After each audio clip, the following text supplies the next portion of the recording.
Hello my lovely angels, this is your girl Sim, back with another episode of the Sim Squad. Hi! How have you all been? Is there something new and exciting going on? Please share it with me. My life is like literally work, reviews, sleep. Work, review, sleep. That's it. I told you guys, like because I have so many perfumes to review, again, not being ungrateful, but it's kind of like killing it for me. Like I want to use perfumes and I'm just reviewing them now. I'm like, every time I'm wearing a perfume, it's a new perfume to try. It's not like, oh, I love this perfume, so let me wear it, That reminds me, we'll be doing some favorites of mine soon, but today it's not that. It's a haul again. So I'm going to get through 5 more perfumes today. And hopefully in the next 4 to 5 videos, we'll be done with the hauls and I can start making the compilations. So today I have some perfumes which are old, some are new. Actually, there's like one of them which I specifically requested because you guys asked me to review it for you. And its predecessor received a lot of love from me, from my channel. And that is the Rifaaqat Adorn. So I have the Rifaaqat, which was the baby cat version. And I really like it, although I like it for winter, not for spring, summer. This one is basically... Sorry guys, I know that noise is very irritating and that's why I try to stay quiet when I'm unboxing stuff. So this is the Rifaaqat. I really like the bottle for it. It has like the things written on it and that's the bottle. It's gorgeous. So while that one was baby cat, this is Tuxedo. On Fragrantica, this has got 4.4, which says a lot, right? Now this is your YSL Tuxedo without being too heavy, without it being too amberous.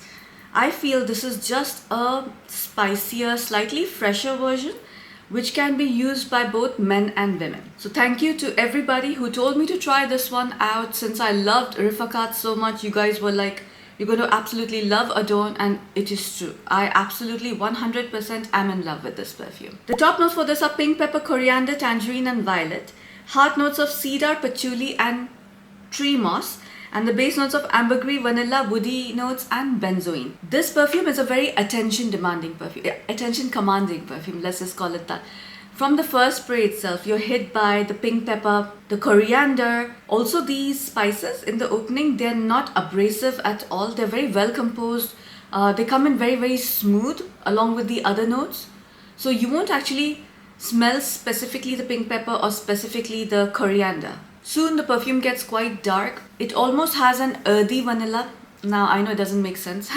Okay, but it's like vanilla. It's like sweetness, but it's like combined with the earthiness.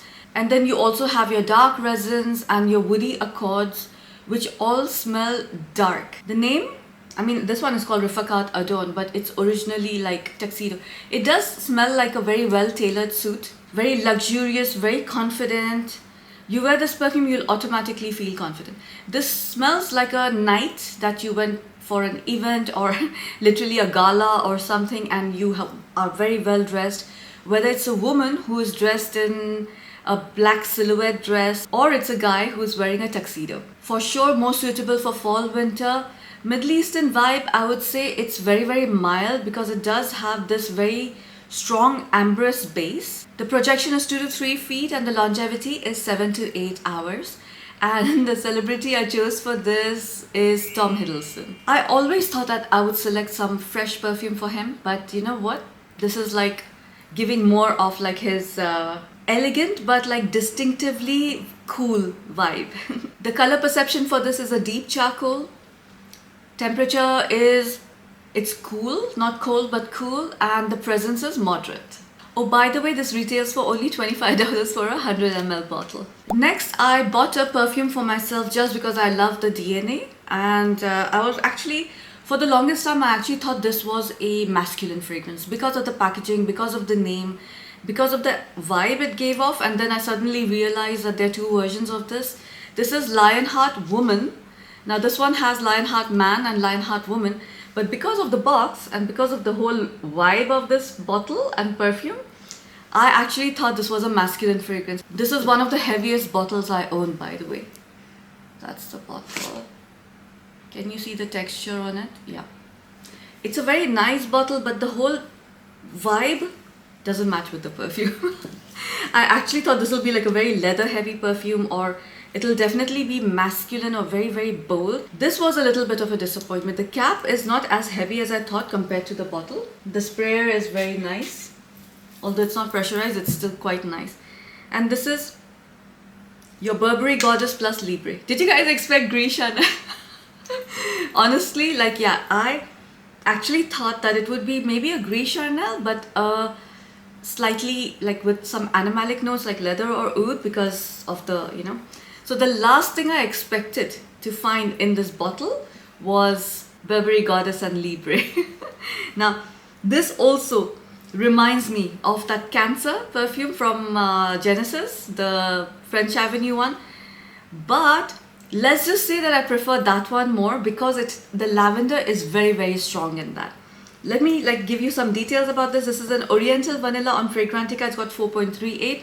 Well deserved, because definitely the composition is amazing. It retails for $50 for a 100 ml bottle here in the UAE. Top notes are lavender and vanilla, middle notes of cacao and ginger, and the base notes of vanilla absolute. So yes, it definitely has a deeper, darker vibe compared to Cancer. That one is lighter, that one has more aromatics, let's just call it.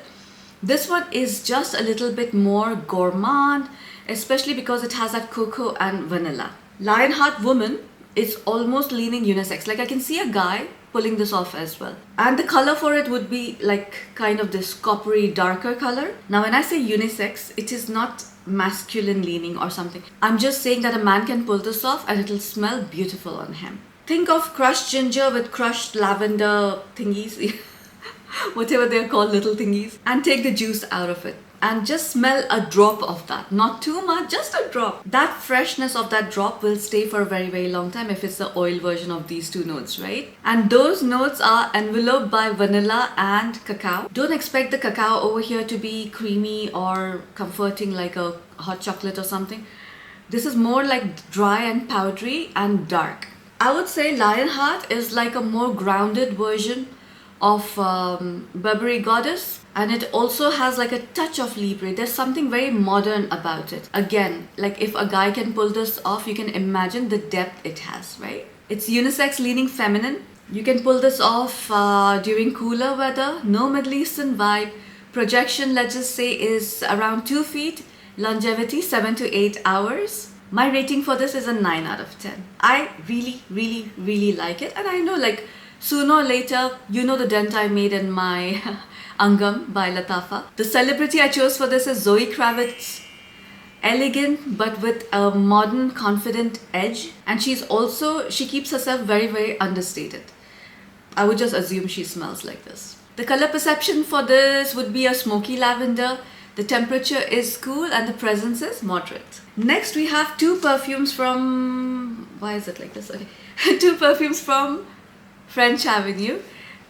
It's just because it has sleeves, and I'm glad it does, because look at me, how much I've been damaging all the bottles because I've been tossing them around the house. I'm just gonna start off by saying these are masculine fragrances. So you have this is from the Equestrian range. They sent me two, they didn't send me the third one. I don't know why brands do this. You know, maybe because I have like a issue with organization and everything. Like for me, like if you're sending me, just send me the third one as well so I can make a set, you know. So this is the Equestrian series. You have the Haydan and Pierce, and obviously these are inspired by Perfumes de Marly fragrances. Let me try the first one, which is called Pierce, and this is supposed to be an inspiration for Perseus by Perfumes de Marly. You know the packaging of French Avenue perfumes, they are immaculate each and every time. Look at this. Now, while this is not a bottle that I would like, but for a man, I guess they would. I don't know, if you're a man, let me know, are these bottles cute or not, you know. Now this is a very neroli based citrus perfume. You have the zestiness of bergamot mixed with the neroli. Let me tell you some facts about this, yeah. It's an aromatic fruity fragrance, so it's definitely very, very fresh and fruity and zesty. On Fragrantica, it's got 4.72, which is a huge score. It retails for about $50 for a 100 ml bottle. The top notes are neroli, grapefruit and bergamot. Middle notes of clarice, geranium and elemi. And the base notes of cashmere wood, ambergris and vetiver. So it does open very fresh and juicy with the bergamot, with the grapefruit, but it also has like that green, slightly floral quality of neroli. The notes they've listed are very much what you smell. You have the clary sage that comes in the heart.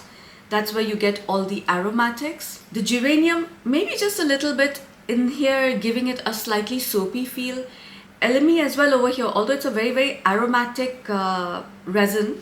Over here, it is lending a little helping hand. It's not one of the prominent elemis like some elemi you find in Swiss Arabian perfumes. And by the way, this is probably one of the most realistic grapefruit fragrances I've ever smelled. The opening is a little sharp, like it's a little ticklish sharp, so be careful of not like taking a deep breath when you first spray it. But it is not sharp in a disturbing way. You feel the zestiness and the freshness of the perfume, and that starts fading away real quick. By the time it reaches the middle note, the clary sage of course gives it that grounding quality, and the geranium gives it that clean soapy edge. But the best part is it's called Pierce, and everything remains very crisp in this perfume. I really like the dry down of this perfume because it gives you that piney vetiver. The way it's done, vetiver, by the way, I know it's not for everybody. I just love that note in women's fragrance, men's fragrance. So over here it has like very dry piney quality, and that ambergris marine sweetness lingers on your skin. It's just a very well composed fragrance that's like perfectly suitable for summer. No Middle Eastern vibe. The projection is like 2 to 3 feet. It does project quite a bit, but the longevity I would say is like 6 to 7 hours. It's predominantly a citrus fragrance. It'll project and stay for a bit, and then what you'll be left with is like a slightly woody, sweet, aquatic perfume. My rating for this is a 9 out of 10. I really like it. So, and I hope Ali will like it too, because I would love to smell this on him. The celebrity I chose for this is Javier Bardem. Brilliant actor, okay, his intensity, his everything is amazing. But if you don't see him as a villainous character all the time in the movies and see him as a person, I think this is very much his personality. The color perception for this is Herbal Garden. I'll put a picture over here for you. The temperature is cool and the presence is moderate. Next we have its brother Haydan, so Haltain basically, PDM. That is the bottle. Gorgeous triangular bottle. And this again is for men. This is a woody aromatic perfume that's got 4.8 on Fragrantica. So people are loving this equestrian collection from French Avenue. This is so beautiful. This is like my vibe, okay? This is dark and beautiful. Grounding perfume. Again, retails for $50 for 100 ml.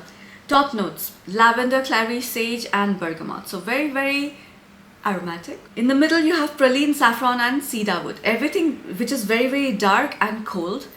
And in the base you have leather, patchouli, musk, oak moss and vetiver. By the way, this is quite Middle Eastern, yeah? Or you might feel like this is somewhat Oriental. It definitely smells exotic, let's just call it that. This is a dressed up, commanding perfume.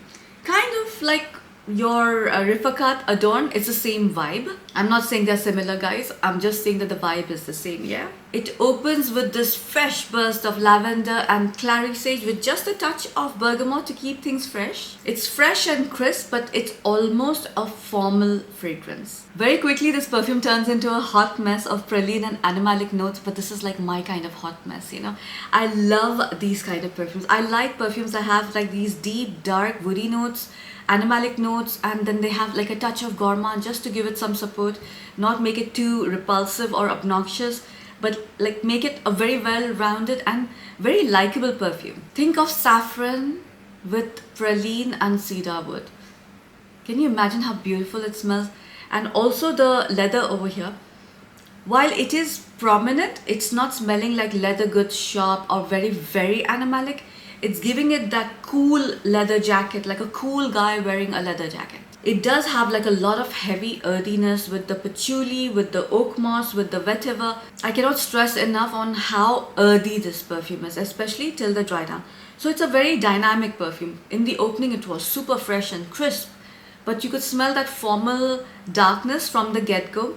It changes like very drastically to the middle notes of your gourmand and your cool saffron, and then finally settling down to a very earthy and animalic perfume. It also, because it's so cold, by the way, it's a really cold perfume. It smells very aloof, very distant. It smells like a man who's probably emotionally unavailable.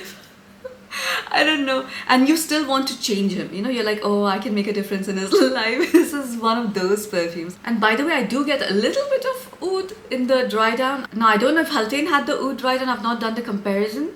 And I don't know how close it smells to any of the masculine PDM perfumes because I've not tried them, guys. But the oud is very, very muted. It's more of a cold, woody oud rather than a barnyardy one. The perfume is intense, it's smooth, and it just has like little bit of edge to keep it dangerous. Like you wouldn't get bored of the perfume. I do find this unisex, like I feel like wearing it, but I don't see myself wearing it. I know I can, but probably I would want this to be worn by Ali and like not myself. The weather, I feel like this can be pulled off during evenings in any weather, but of course I will prefer this in fall winter because it's a darker, heavier perfume with a lot of animalic earthiness. The Middle Eastern vibe in this is quite strong. Projection, let's just say, is 2 to 3 feet, and the longevity is 8 hours for sure. My rating for this is a 10 out of 10. I really like this perfume. Initially I gave it a 9, but as of now when I'm smelling it, you know, when I film in the morning, this is the best part because my senses are fresh. So this is definitely a 10 out of 10 for me. And the celebrity I chose for this was like, who's distant and restrained and emotionally unavailable and brooding. It will be Daniel Craig as James Bond. For sure, this is a very James Bond kind of fragrance. The color perception for this is a black red. The temperature is cold and the presence is bold. Now last but not the least is a perfume that I hope is released when I release this video.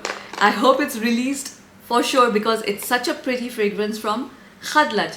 It's called Nafais. I saved this for the last because honestly right now when I'm filming it, it's not released. But I'm keeping the video ready just in case it's released and I just want to release this video immediately. So we had gone for the event for this. First of all, the bottle. Oh my goodness. It's gold dusted. It's carved. And then we got to put these charms on it. So I got my letter. The S in Arabic is seen. That's the alphabet. And then I got this charm. We had like a charm station. I got it like engraved. I could have done it here as well, but I got it done here. It's a very, very beautiful bottle. And the perfume itself, there's no rating and or the price. Oh my gosh, look at this. By the time I edit this video, if the price and everything is mentioned on the website, I will put it on the screen for you. This is such a pretty floral fragrance. Top notes are gardenia, vanilla, apricot, tree blossoms. In the heart you have whitewoods, pear and freesia. And in the base you have amber, musk and bourbon vanilla. So it does have a very deep gourmand base of vanilla. You know, it's becoming slightly rummy as well. But it has supportive notes of fruity florals. So this is definitely a fruity floral gourmand. I don't think this smells like anything, but it does remind me of a couple of perfumes. It's definitely going towards a tropical gourmand fragrance with florals being the heavier notes than the fruits. It does have much thicker and creamier, you know, those thick petaled florals, like for sure gardenia, but maybe like a hint of ylang ylang as well, I feel, but not heavily. Also like some sort of a hint of coconut somewhere in the perfume. It's not prominently coconut and you don't feel like it's coconut, but I know how a hint of coconut can feel in a perfume and I do sense it over here. So when I say it's gourmandy and tropical, it does smell quite tropical, but it's nowhere close to Burberry Goddess or Nuha or any of these. Nafais is on its own a very, very different kind of tropical floral fragrance. Although I'm classifying this as a tropical fragrance, this is probably a fragrance that you'll wear on a tropical holiday, but for dinner. Like if you're with your significant other and you're going for like a romantic dinner, you would wear this on your skin. It's almost balmy and it's definitely thick. So don't fall for that opening of freshness of like freesia and your pear and your apricot. It dries down to a very warm and creamy fragrance. It almost again smells like lotion like. And this is the part where I feel the coconut milk or something. There's something there that's very, very creamy. While this doesn't smell like any specific perfume in particular, it does remind me of a couple of popular florals right now. from bigger brands, from designer brands, you know. But I can't think of them right now. Maybe like by the time I put this out, I'll put it on the screen somewhere, which one it's reminding me of. But it's a very likable perfume. First of all, okay, you will not get the charms, by the way, so you'll get the bottle like this, you know. I wish they would keep an option of where you can add the charms for like a little bit more money, but you can add charms to bottles. If it was up to me, I would put charms on all my bottles, you know. It is traditionally a feminine fragrance. I would say this is suitable for evening wear in spring, summer. No Middle Eastern vibe. Projection is around 2 feet. Longevity of 8 hours for sure. Spray it on your skin, guys. It'll change. This is another one of those perfumes that smells different on everybody. I know it's like normal for perfumes to smell different on everybody, but there are certain fragrances that smell completely different on like different people, right? So again, we had gone for the launch of this perfume and everybody was smelling it different. Some people were calling it a powdery floral. For me, this is not powdery floral at all. This is a gourmand floral for me. Celebrity, who should I give it to? I would choose Jennifer Lawrence for this perfume. There's something about her that she's like quirky, but she's very, very pretty. And she has this fun side about her, which like I feel goes with Nafais. The color perception for this is a creamy cream color, but I'll try to find the right one for you. The temperature, I want to say neutral, but it's slightly cool. And the presence is moderate. So this was another day, another haul, and I'm done with it for today. I think we had like a lot of, actually all of them were good. Yeah, okay, so this was like the most random one, right? So I had like some perfumes that were left over. I wanted to review the Nafais and I was like, let me add a few others, and I just like made like a random compilation. I'm like, okay, you know what, let me just put all these perfumes together. And it's so strange that I was so impressed with all of them. And while they all are quite underrated right now and some are not even like known in the market, like I don't know, Lionheart, have people been talking about this? Because I did not know it till it was on sale in Amazon for Eid, and I was like, oh, it's on sale, let me get that, you know. And of course, like the Rifaaqat Adorn was like suggested by you guys, and when I received the Haydan and Pierce, I was like, another set of masculine fragrances from French Avenue. I don't know why they do this to me. Why do they send me all the masculine fragrances? But I appreciate it so much, especially the Haydan. This is like, again, I'm like, will I wear this? You know, like, I'm getting very tempted. Anyhow, that's it for today, guys. I'll see you in the next one. Bye.